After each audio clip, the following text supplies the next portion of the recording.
Ujjain Simhastha duty में गए पटवारी पिछले 7 साल से है लापता। 2015 में सिंहस्थ में लगी थी ड्यूटी, तब से आज तक नहीं चला पटवारी का पता। परिजन जनसुनवाई में लगा रहे हैं चक्कर। एमपी को अजब यूं ही नहीं कहा गया है। दरअसल खंडवा के रहने वाले पूर्व पटवारी राजेश बढ़ई पिछले 7 सालों से गायब हैं। अतरगांव में उनकी ड्यूटी थी, लेकिन वर्ष 2015 में उनकी सिंहस्थ में ड्यूटी लगाई गई थी। जब उज्जैन सिंहस्थ लगा था तब इनकी ड्यूटी लगाई गई थी, और सिंहस्थ के दौरान जब ड्यूटी देने ये गए थे तब से ये अचानक गायब हो गए। पिछले 7 वर्ष से भी ज़्यादा समय हो गया। परिजन इनकी तलाश कर रहे हैं, लेकिन इनका कहीं भी अता पता नहीं चला। स्थिति ये हो गई है कि परिवार के सामने अब खाने का संकट खड़ा हो गया है। लिहाजा जिस पटवारी के अंडर में गांव का गांव उनका मुरीद हुआ करता था, आज उनकी पत्नी खुद मजदूरी करके अपना जीवन यापन कर रही है। पटवारी की पत्नी आशा बढ़ई खंडवा कलेक्ट्रेट से लेकर के खंडवा एसपी ऑफिस सभी जगह चक्कर लगा चुकी है, लेकिन इंसाफ आज तक नहीं मिला।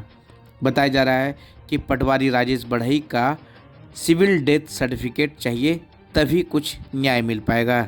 इस सिविल डेथ के चक्कर में कई जगह लोगों ने दर दर भटके, दर दर न्याय के लिए गुहार लगाए, लेकिन कहीं से भी इंसाफ नहीं मिला। अब एक बार फिर से खंडवा कलेक्टर अनूप सिंह से इनकी आस जगी है। अब देखना यह है कि खंडवा कलेक्टर इस मामले में क्या कार्रवाई करते हैं। क्या कुछ कहना है परिजनों का, आप भी सुनिए। मैं बामंदा से आई हूँ, आशा बढ़ई हूँ। मेरा नाम आशा बढ़ई है और मेरे पति तहसील कार्यालय में पदस्थ थे। उनकी ड्यूटी सिंहस्थ में कुंभ के लिए वहाँ लगी थी और वहाँ से लापता है और 7 साल हो गए उनको। अभी तक कुछ पता नहीं चला है और उसमें शासन मतलब कुछ हेल्प नहीं कर रही हमारी। 7 साल में आपने ढूंढा नहीं, कहाँ है? ढूंढने की कोशिश करी है हमने, रिश्तेदारी में आसपास सभी ढूंढ लिए, पर कुछ पता नहीं चल रहा। प्रशासन ने ढूंढने की कोशिश नहीं की? नहीं करी। फिर आपकी आजीविका वगैरह कैसे चल रही है? मजदूरी कर रही हूँ, एक गुड़िया है। तो नौकरी देने का कुछ नहीं बोला था? नहीं। क्या बोल रहे हैं? अभी बोल रही कि उनका सिविल डेथ सर्टिफिकेट बना के लाओ, बोल रहे हो। कितने दिन बाद वो सर्टिफिकेट बनते हैं? अब ये नहीं पता मुझे। क्या चाहते हैं? अनुकंपा नियुक्ति और जो भी उनके बनते हैं वो सब। नाम बताओ। आशा बढ़ई। राजेश बढ़ई पटवारी अतरगांव हल्के में पदस्थ था और शासकीय व्यवस्था से उनको तहसील कार्यालय खंडवा में अटैच किए थे, और इसी अटैचमेंट के क्रम में उनको सिंहस्थ कुंभ मेला उज्जैन ड्यूटी डेपुटेशन के लिए आदेश हुए थे। तो राजेश बढ़ई को खंडवा से भार मुक्त कर उज्जैन ड्यूटी के लिए भेजा गया। जैसे राजेश बढ़ई उज्जैन गया ड्यूटी ज्वाइन करने, तो ड्यूटी ज्वाइन की कि नहीं की हमको पता नहीं चल पाया, और जो मेले से गायब हुआ लगभग 13/2/2015 से वो गायब है।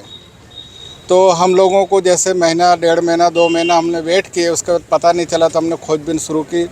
हमने कोतवाली खंडवा को आवेदन दिए, तो कोतवाली ने हमको बताया कि ये उज्जैन ड्यूटी गए थे, तो आप उज्जैन में रिपोर्ट दर्ज करें पुलिस में। फिर उज्जैन गए तो उज्जैन के थाने वालों ने, माधवनगर पुलिस थाना ने बोला कि आप एसपी ऑफिस में मिलो। तो एसपी उज्जैन के कार्यालय में हमने शपथ पत्र दिए। तब से हमारी खोजबीन चालू, तो आज तक राजेश का कहीं जीवित होने की या कोई मृत होने की कोई खबर नहीं मिल पाई।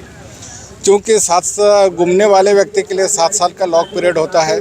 लॉक पीरियड पूरे हो गए तो हमने अनुकंपा के लिए आवेदन किया, और उसके जो फंड है, जीपीएफ है, ग्रेच्युटी है, ग्रुप इंश्योरेंस है, फैमिली बेनिफिट्स के लिए हमने क्लेम मांगे। तो हमको तहसीलदार साहब ने कहा कि इसको सिविल डेथ घोषित कराएं कोर्ट से, और सिविल डेथ घोषित होने के बाद फिर जो भी आगे की जो क्लेम की जो कार्रवाई तब चलेगी।